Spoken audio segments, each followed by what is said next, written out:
Hoje a gente vai falar sobre hipertensão gestacional. Boa noite! Eu sou a doutora Ana Carolina, sou sócia e proprietária da Clínica Fada e estou aqui para ajudá-las a construir uma gestação saudável, sem dúvidas, com um bebê com muita saúde, que vai ter saúde pelo longo da sua vida. E a minha intenção aqui com essas lives é trazer para vocês conhecimento para que vocês tenham uma gestação sem tantas dúvidas e principalmente formar um grupo de mães preparadas, mães que não ouvem conselhos errados. Então, para que você seja realmente preparada, venha para cá, venha aprender comigo. Toda sexta, 12h30 e 19h30 nas segundas, eu estarei aqui trazendo conteúdo para vocês. Hoje a gente vai falar sobre hipertensão gestacional, um tema tão comum no consultório, né?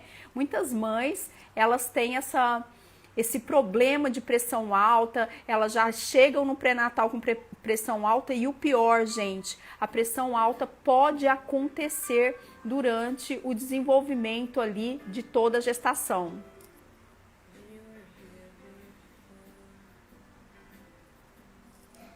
Vocês estão me ouvindo bem, né?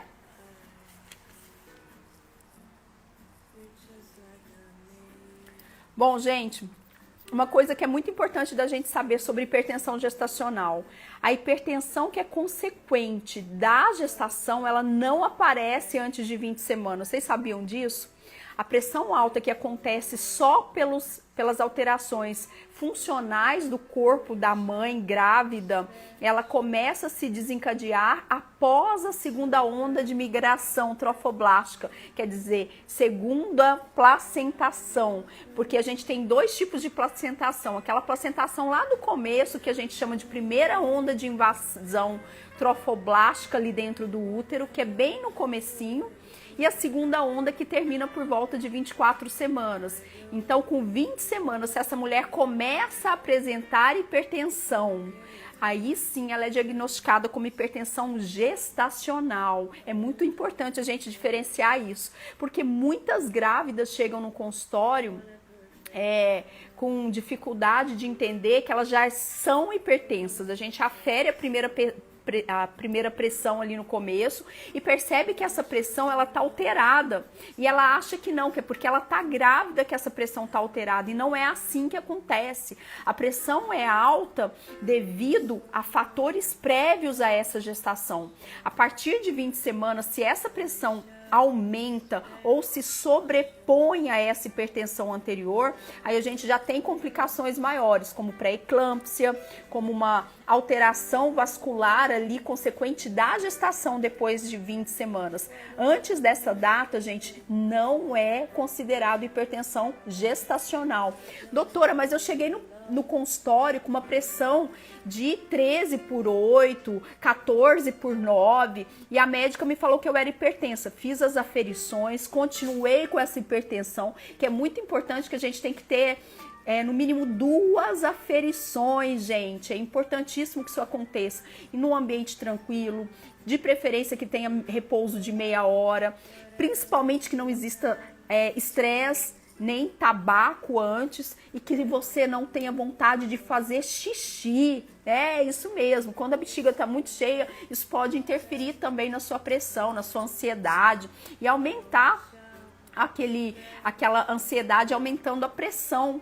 Então é por isso importante que sejam feitas 2 aferições com intervalos entre elas, de um tempo entre elas, para que a gente realmente classifique essa pressão como alterada.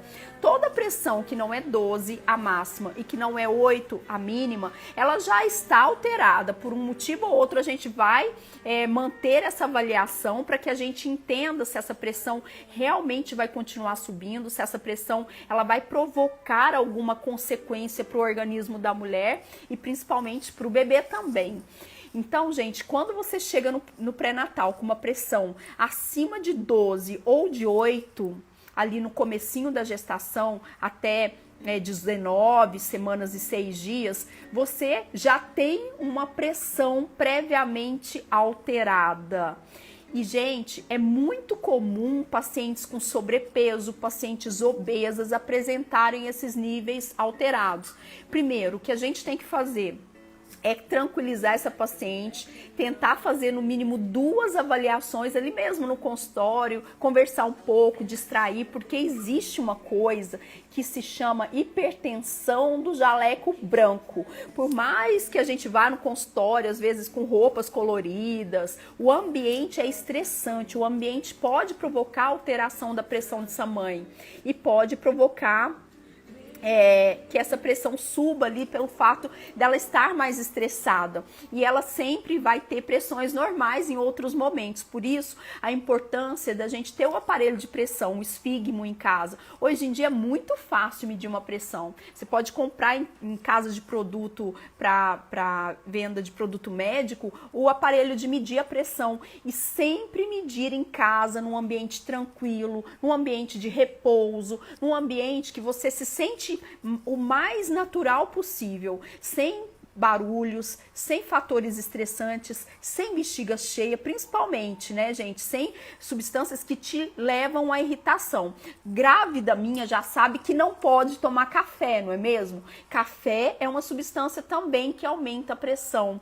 Por isso, a gente tem que tomar muito cuidado com a alimentação previamente à aferição dessa pressão. Espere meia hora sentado, de preferência fazendo alguma coisa que você goste, assistindo um filme ou conversando com alguém num ambiente tranquilo, e você vai aferir a pressão.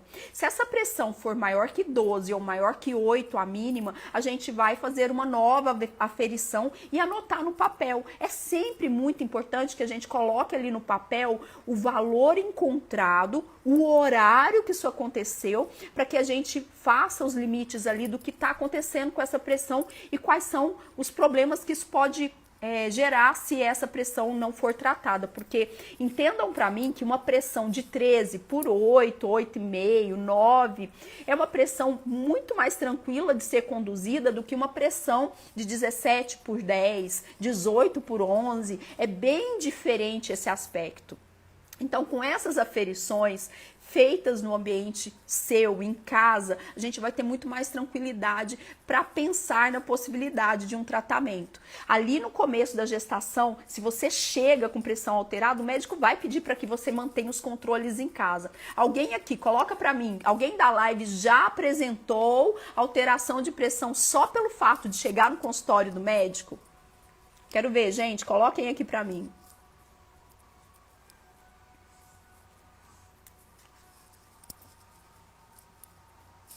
Estão me ouvindo?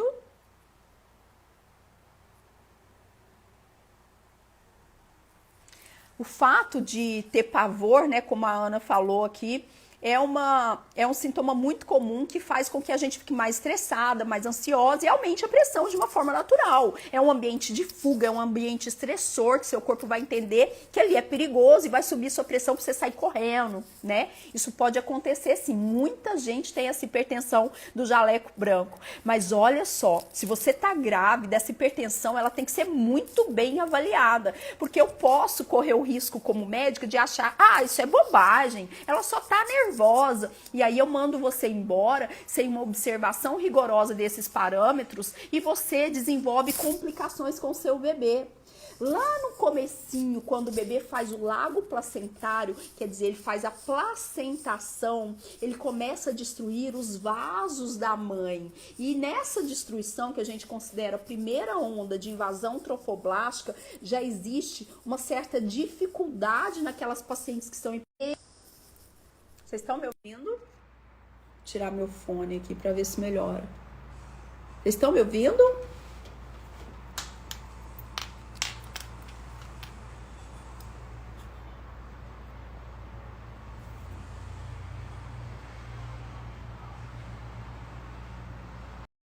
Boa noite, gente. Hoje nós estamos falando sobre hipertensão na gestação. Não significa necessariamente que você vá ficar hipertensa na gestação. Às vezes isso aconteceu lá atrás, tá travando, né? Ótimo. Então vou começar aqui de novo falando sobre... existe um ultrassom que você faz lá no primeiro trimestre, que é aquele ultrassom para ver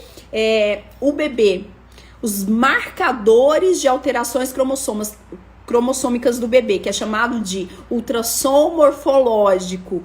Nesse ultrassom morfológico, é comum o médico pedir o Doppler das artérias uterinas. É neste Doppler, nesse tipo de exame, que a gente vai observar se existem alterações nessas artérias que surgiram junto com o seu diagnóstico clínico, com a sua conversa ali, com a sua história anterior, com toda uma avaliação de medir a pressão nos dois braços, tá, gente? De um risco maior de pré-eclâmpsia. Então, ali já no comecinho da gestação, por volta de 11 a 14 semanas, quando você faz o primeiro morfológico, é possível que o médico observe uma alteração da artéria, que é chamada artéria do útero, uterina, que que ela apresenta uma alteração de pulsatilidade. A gente fala que uma pulsatilidade maior que 95% é um risco aumentado junto aos fatores de risco dessa mãe para que ela desenvolva hipertensão e pré-eclâmpsia ali no segundo trimestre. Então já é um motivo para que eu entenda que essa mulher precisa de uma observação mais rigorosa.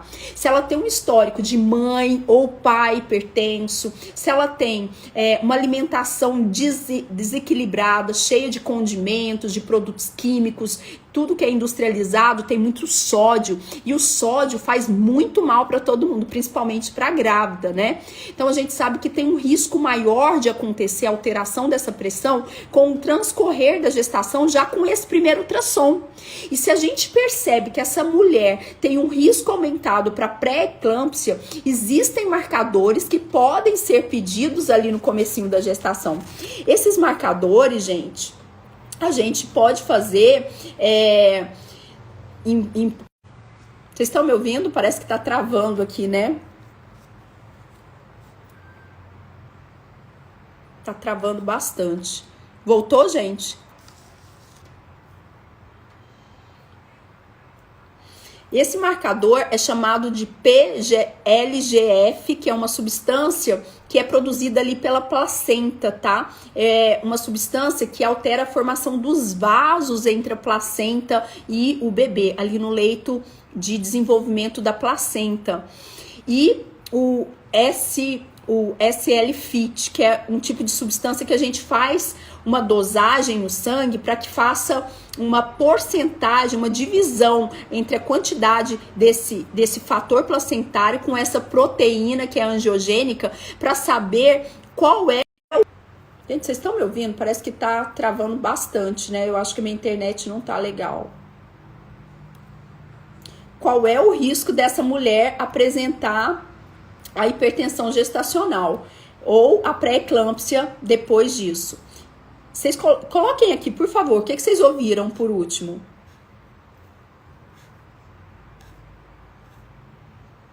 Ouvindo sim.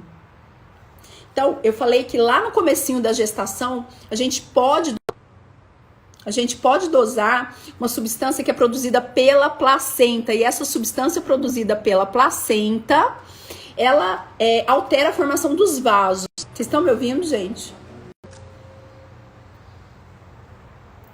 Luciana disse que tá normal a conexão, né? É que pra mim tá parecendo que tá toda hora travando. Eu tenho medo de vocês não entenderem a minha colocação aqui. Sim, tá ouvindo, tá normal, então tá. E essa substância, a gente faz uma relação entre essas duas substâncias para entender o risco de pré-eclâmpsia dessa mulher. E essas substâncias são dosadas no sangue, associadas ao fator de alteração do Doppler, que é aquele ultrassom que você faz ali no morfológico de primeiro trimestre.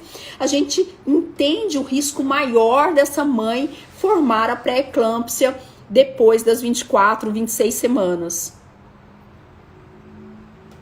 Gente, é muito importante que as pacientes que tenham alteração da circulação sanguínea, desse Doppler ali no primeiro ultrassom morfológico, já recebam o tratamento com ácido acetil salicílico, porque essa é uma substância anti-inflamatória que diminui o risco e é introduzido até 16 semanas para melhorar a placentação, para ajudar que esse bebê se implante bem, que esses vasos sejam bem adaptados na formação ali da placenta do bebê.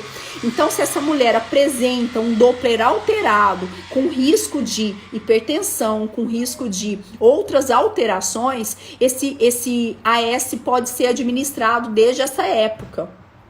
A gente sabe que mesmo as pacientes, 1/3 de cada mulher normal pode apresentar alteração da artéria uterina no primeiro trimestre, 1/3. Isso não quer dizer que ela vá desenvolver a pré-eclâmpsia necessariamente, mas é necessário que junto com o ultrassom sejam avaliados os marcadores de risco para essa mulher. E inclusive o médico tem que medir durante o ultrassom os 2 braços, a pressão, para saber se essa pressão realmente não está aumentada e jogar numa tabela para avaliar esses riscos de você desenvolver uma pressão alta depois. Doutor, eu tô com 16 semanas e começou a subir a pressão. Provavelmente existia antes disso uma alteração que foi muito discreta e que está se intensificando. Mas é importante, gente, que vocês observem a aferição em casa, que modifiquem a alimentação, que retirem industrializados. Uma das substâncias que a gente gosta muito para ajudar na adaptação dessa pressão é a introdução de potássio. Onde tem potássio? Todos os vegetais verdes escuros, tudo que é muito verde escuro tem mais magnésio, mais potássio, e o magnésio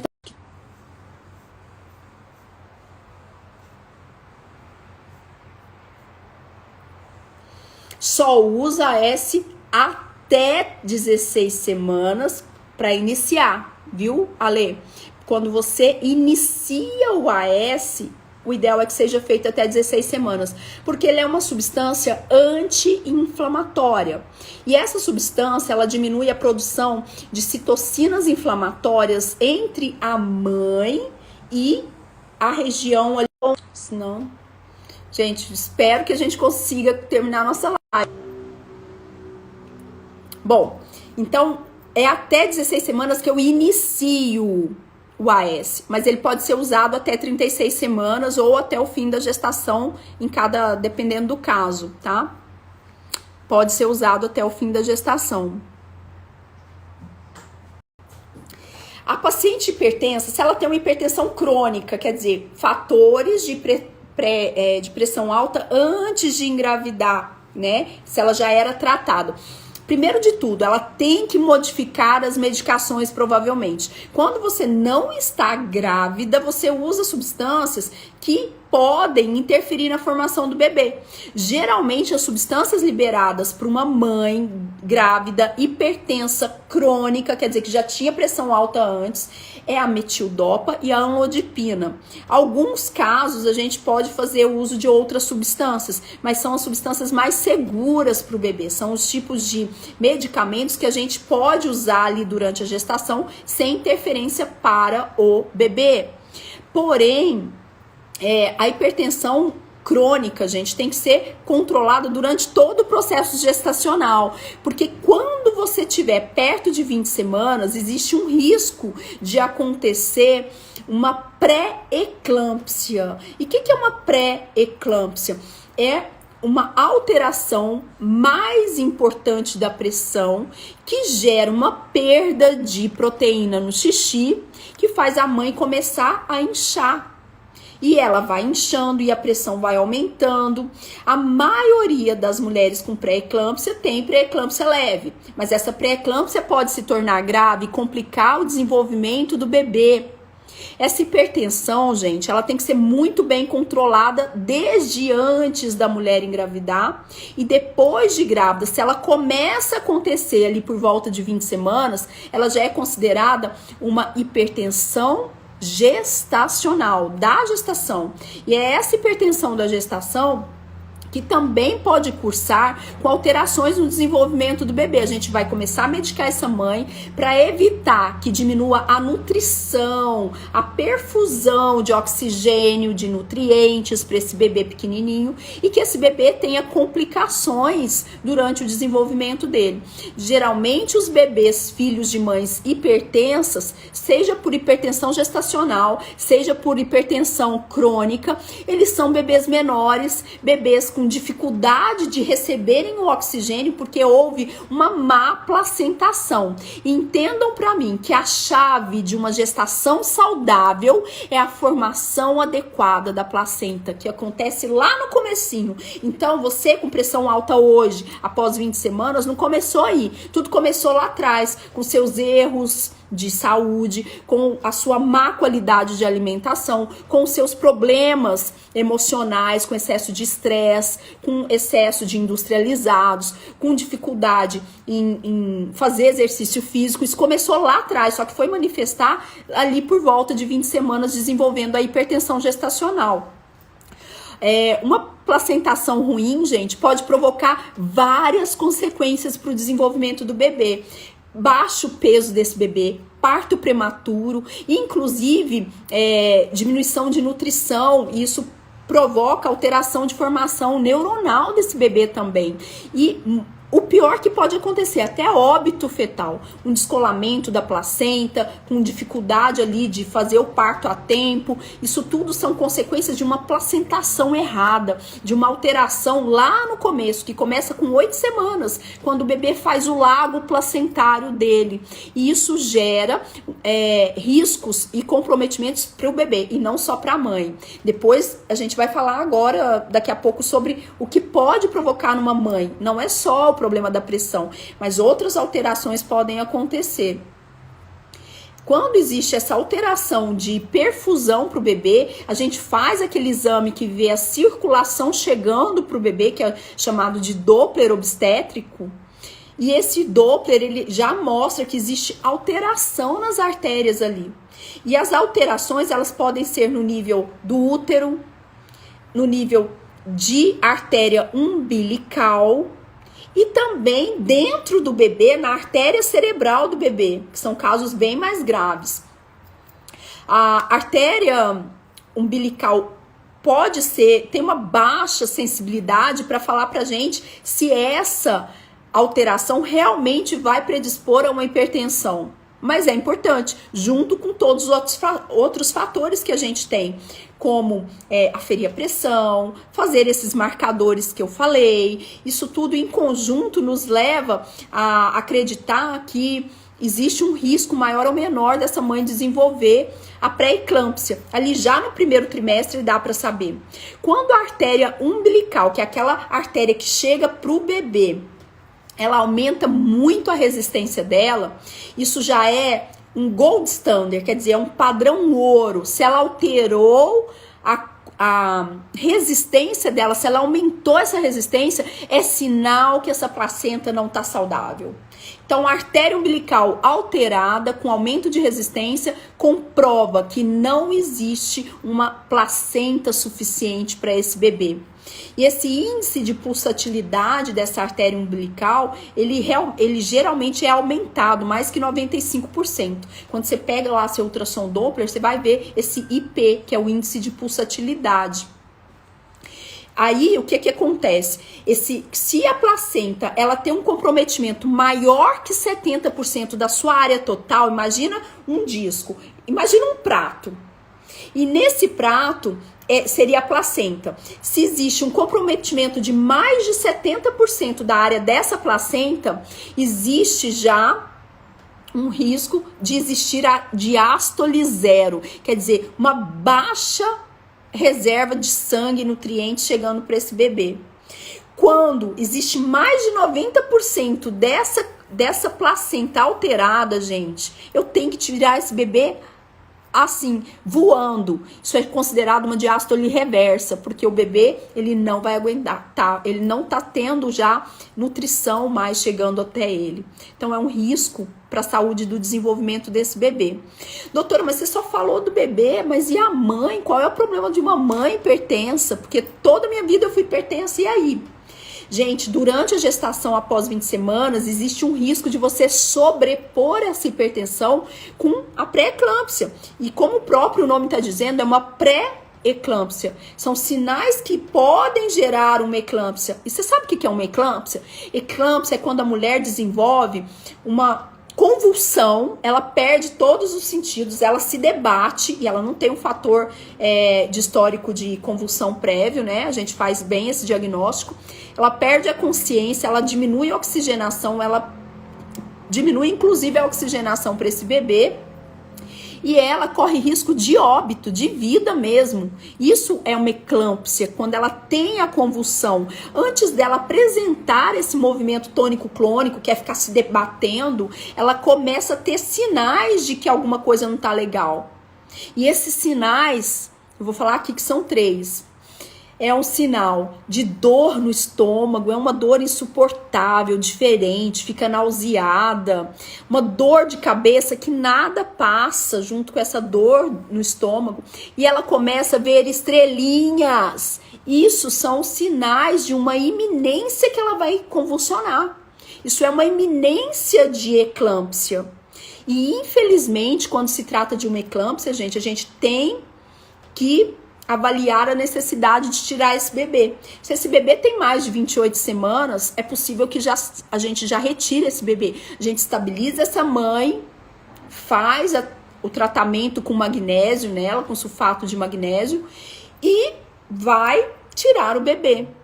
Agora, se esse bebê é muito pequeno, se essa mãe, teoricamente, ela tá estável, a gente pode pensar em aguardar um tempo até que esse bebê mature um pouco mais esse pulmão. Então, olha o risco que tem para essa mulher. Além disso, existe a formação de edemas muito importantes, que são diferentes de inchaço. Toda grávida vai inchar. É diferente o inchaço de grávida com o inchaço da pré-eclâmpsia. O inchaço da pré-eclâmpsia, gente, é um inchaço aqui da área dos olhos. Os olhos ficam grandes, inchados, muito inchados. A mão fica muito inchada. Essa pressão tá sempre alterada na pré-eclâmpsia. E a gente sabe que existe uma perda muito grande de proteína na urina dessa mulher. Isso é um risco também de que ela pode estar entrando numa pré-eclâmpsia grave e complicar com o risco aí de ter que tirar esse bebê precocemente. E aqui estão perguntando se a pressão baixa tem problema. Gente, pressão baixa é excelente. O único problema é que às vezes dá um pouco mais de sono. A minha pressão, por exemplo, é 10/6. Sempre foi baixa.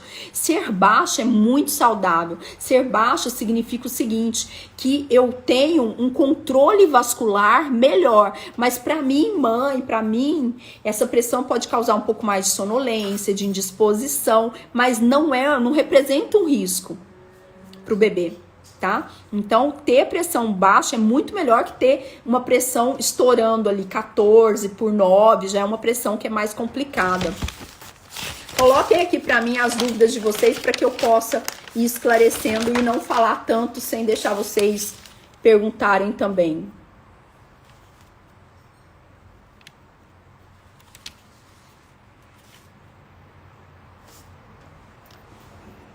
Gente, uma situação muito importante também. Quando a gente tem uma área cometida da placenta menor que 30%, quer dizer, imagina a placenta um prato, só 25, 30% dessa placenta está acometida. Você vai fazer o Doppler e ele vai vir normal. E aí, quer dizer o quê? Que a sua placenta não está comprometida? Gente, isso pode gerar a diminuição do crescimento do bebê. Isso pode gerar com que esse bebê caia percentis. Ele cai na curva de crescimento dele, ele não está crescendo no padrão de potencial que ele tem.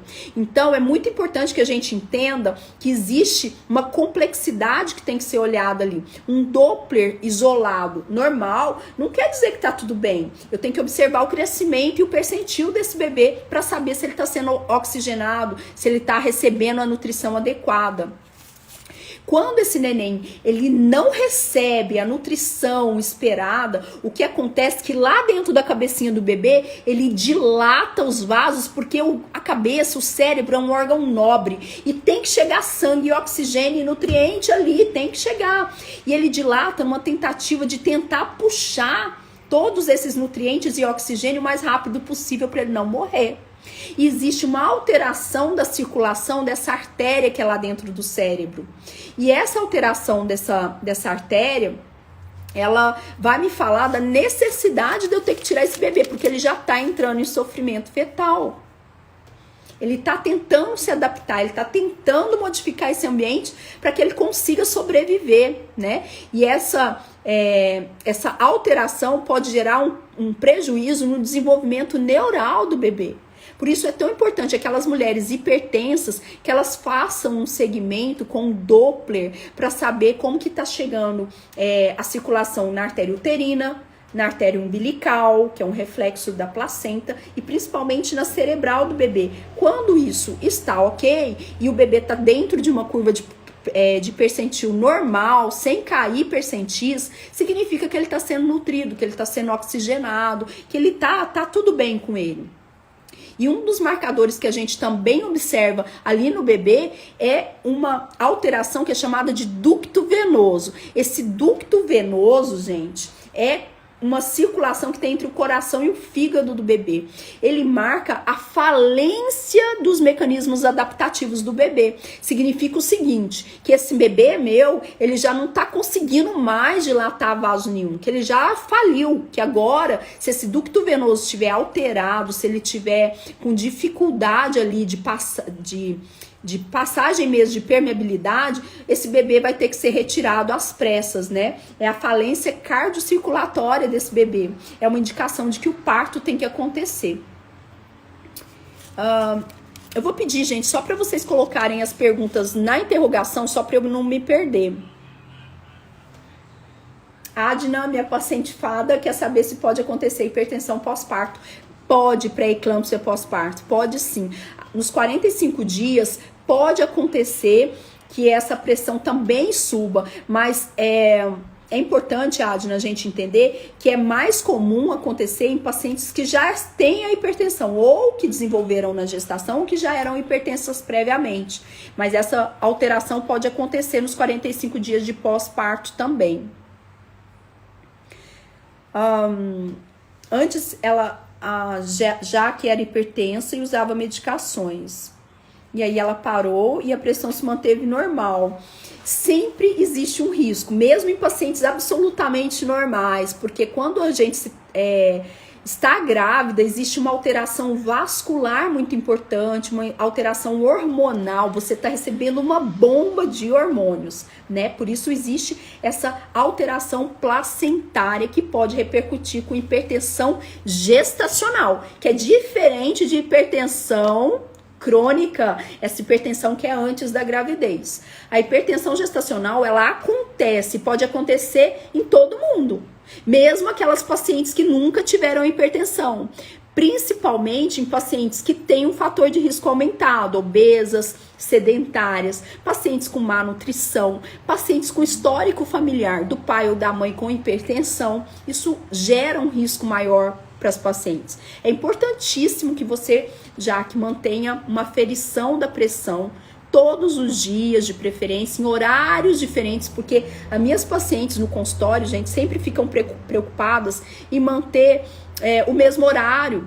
Sempre perguntam, doutora, mas tem que ser no mesmo horário? Não pode ser no mesmo horário, tem que ser em horários diferentes, que eu quero pegar essa situação de alteração pressórica em vários ambientes, em vários momentos diferentes dessa gestação. Por isso, continue aferindo, porque você não está livre.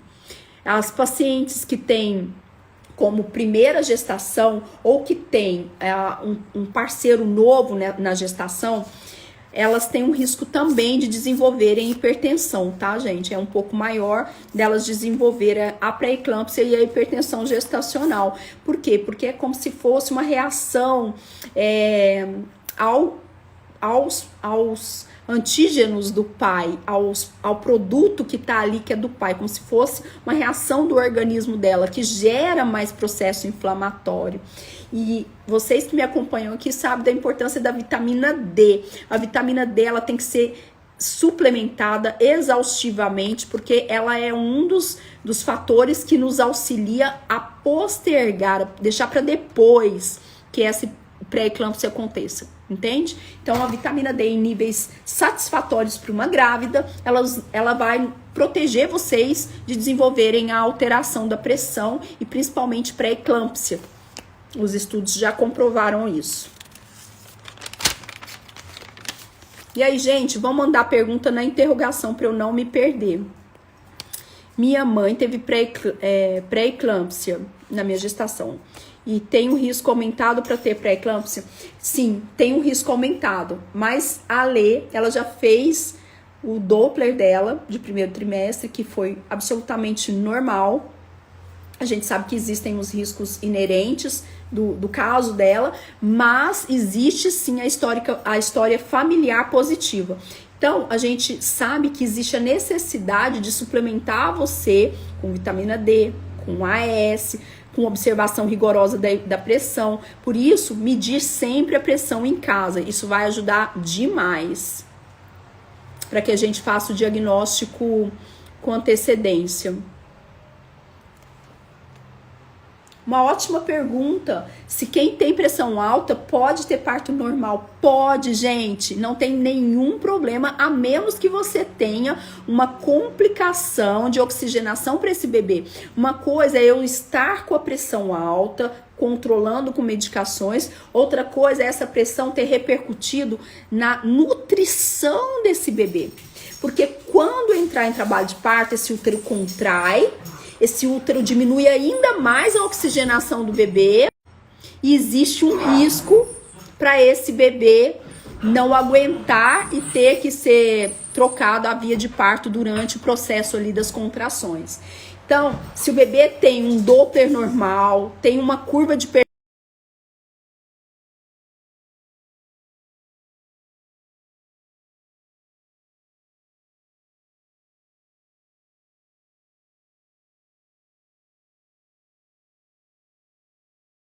Gente, voltou? Vocês estão me ouvindo? Tá travando, né? Eu vi que tá.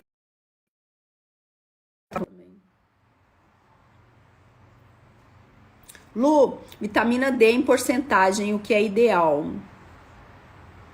Pois é, Lu, eu não sei se você tá grávida ou não. A vitamina D para grávidas, o ideal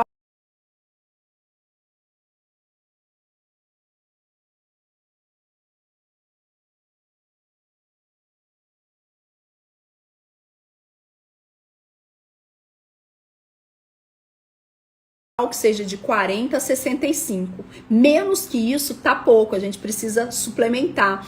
E o pior, gente, que a maioria nem 30 tem. É diferente uma grávida de uma não grávida. Eu preciso níveis melhores, mais altos de vitamina D na gestação. Porque o bebê precisa formar osso, ele precisa desenvolver o sistema muscular, músculo esquelético, desenvolvimento cognitivo desse bebê.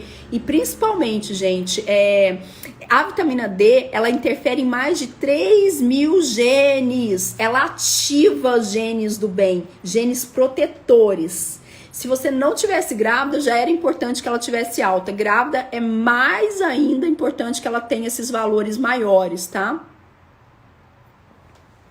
E uma boa pergunta que a Luana quer saber, né? Eu vou deixar para daqui a pouco essa pergunta dela, gente, porque eu vou te dar essas 3 dicas aqui de como diminuir o risco dessa hipertensão acontecer durante a gestação. Bom, a gente falou de eclâmpsia, das convulsões, né? A hipertensão, qual é um grande risco dela? De descolar a placenta. E esse descolamento da placenta, gente, se ele não for visto a tempo, ele pode gerar o comprometimento do bebê, gerando o óbito do bebê.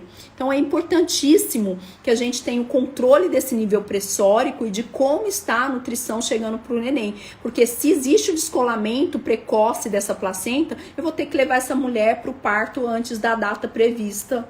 e isso complica também com o desenvolvimento do bebê, que às vezes tem que ser tirado antes do tempo ideal, que seria da maturidade cerebral e pulmonar desse bebê.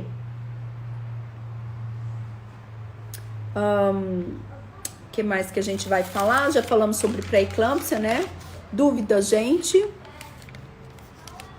Tá travando ainda? Vocês estão falando que tá travando?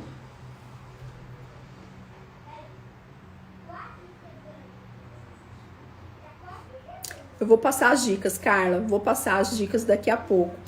Bom, então lá no comecinho da gestação, pacientes com alteração, com risco maior de pré-eclâmpsia, com risco maior de hipertensão gestacional, que tem alteração nas artérias uterinas, a gente pode fazer uma relação do S-FIT, que é um tipo de proteína que tem, com o PLGF, que é um tipo de substância que combate a formação de novos vasos. Se você tem menos que 34 semanas, essa relação ficar maior que 85, você tem um risco maior de desenvolver pré-eclâmpsia na gestação.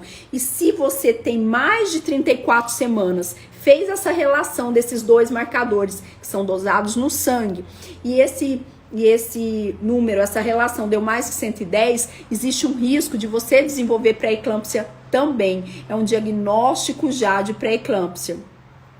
E qual é a intenção da gente fazer o diagnóstico precoce, né? É para impedir ou para detectar a evolução das formas que são graves, as complicações para o bebê. Isso é um grande X aqui que a gente quer deixar como recado da live, que a gente quer impedir alterações para esse bebê e principalmente complicações, tanto para a mãe quanto para o bebê. Gente, vou responder mais um pouquinho. Deixa eu ver se eu deixei alguma pergunta para trás.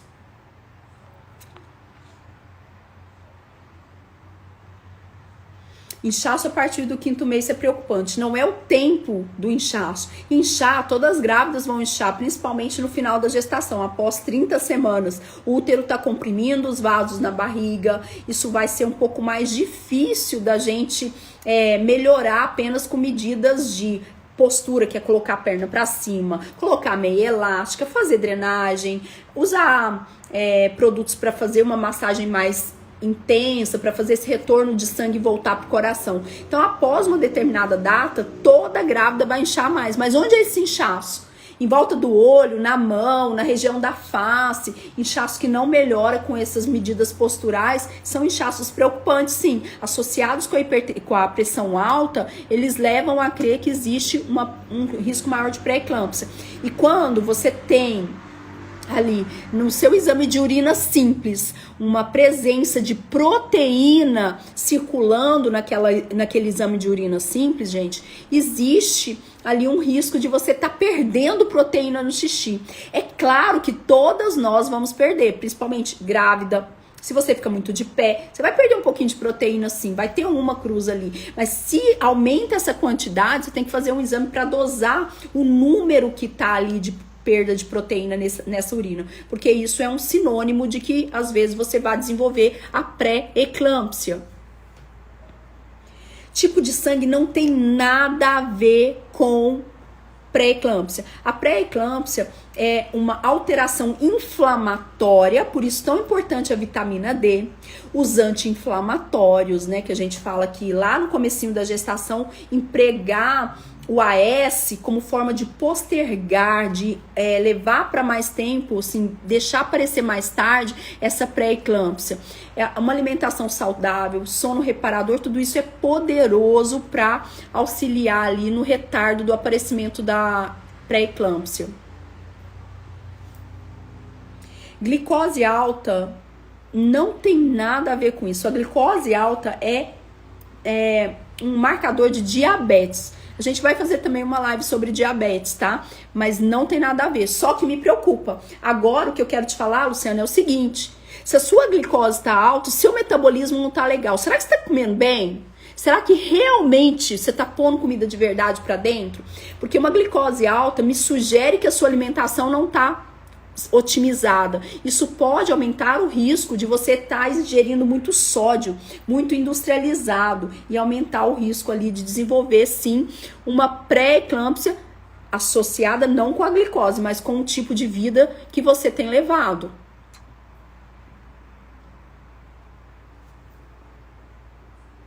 Quais vitaminas que são importantes? São várias. Primeiro de tudo, você tem que passar no seu obstetra. Ele vai selecionar um perfil para fazer uma dosagem em você. Existem várias vitaminas importantes. Selênio é poderoso, zinco é essencial.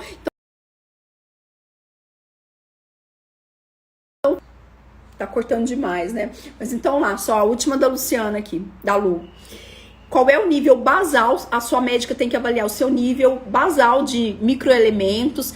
O que é que realmente falta? Porque o que falta em você não falta em mim, é diferente. E otimizar esse metabolismo e organizar de uma forma que você tenha todos esses nutrientes para suas células, porque agora o seu corpo funciona como uma usina, tá todo vapor, com metabolismo altíssimo. Você tem um bebê crescendo aí dentro, esse bebê precisa receber a melhor nutrição possível.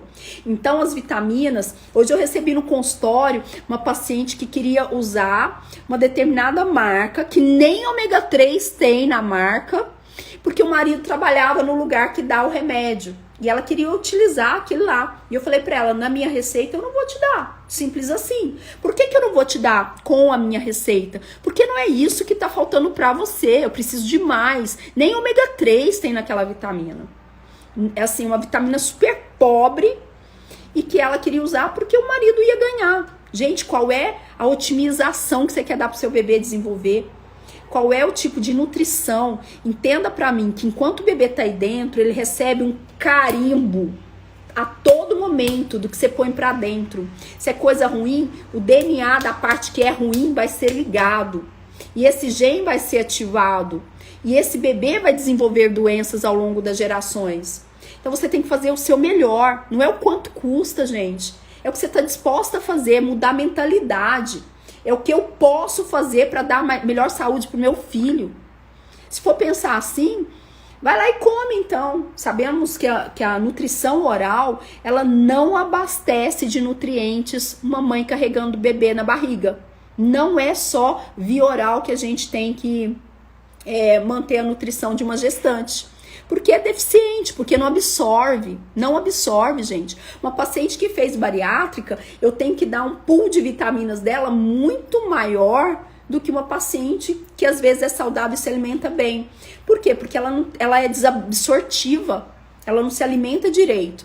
Então tudo é individualizado. A gente tem que pensar a melhor maneira de levar os nutrientes saudáveis para você e para o seu bebê, que é diferente do de outra gestante. Isso é muito importante que a gente entenda. Então vamos lá para as dicas. Quero que todo mundo anote aí. Primeiro de tudo, repouso do lado esquerdo. Fazer pelo menos 2 vezes no dia o decúbito lateral esquerdo durante 1 hora. Isso melhora a circulação, isso diminui o risco de pré-eclâmpsia, isso melhora com que o oxigênio chegue até o bebê. Então você ficar 2 períodos no dia viradinha do lado esquerdo por 1 hora vai melhorar a oxigenação desse bebê e o risco de desenvolvimento da patologia. Outra dica, retirar industrializados, retirar produtos que vêm sacados, que vêm com sódio. Ai, doutora chata, eu tomo Guaraná 0, aquele pretinho 0. Eu não tomo sódio. Gente, aquilo é o que mais tem sódio. Melhor tomar um normal do que tomar um 0. Vocês já olharam? Vai lá, compra a latinha, dá uma olhada pra mim. Atrás, o tanto de sódio que tem naquele produto que é 0 e compare com o produto normal. Não tô falando que é pra ninguém usar isso, essa porcaria. Mas o sódio, gente, ele tem que ser restrito. A gente fala que é 3 gramas no máximo, 3 gramas por dia. Gente, eu que amo japonês e que libero minhas grávidas também pro japonês, sempre gosto de pontuar, não é pra colocar shoyu, pelo amor de Deus. Shoyu, além de produto químico ali, de glutamato, de substância cancerígena, tem muito sódio. Muito sódio. Então, você tem que tirar o sódio da alimentação. E você vai ingerir mais verduras verde escuras. Por que verde escuro? Porque tem mais potássio, porque tem mais magnésio. E o potássio e o magnésio, de uma forma geral, eles equilibram de forma mais natural a sua pressão. Além disso, cuidado com medicações. A medicação de uma hipertensa tem que ser muito bem avaliada pelo obstetra, porque se você já começa a gestação tomando remédio e mantém esse remédio e não passou com nenhum ginecologista para avaliar, você corre o risco de estar comprometendo a saúde do bebê. Sabe aquele captopril da vida que muitas grávidas usam? Aquilo altera a circulação renal do bebê. O bebê começa a produzir menos urina e altera todo o sistema urinário do bebê. Além de outras substâncias também. Então tem que tomar muito cuidado com medicações na gestação. O que a gente recomenda, geralmente, são substâncias à base de metildopa e amlodipina.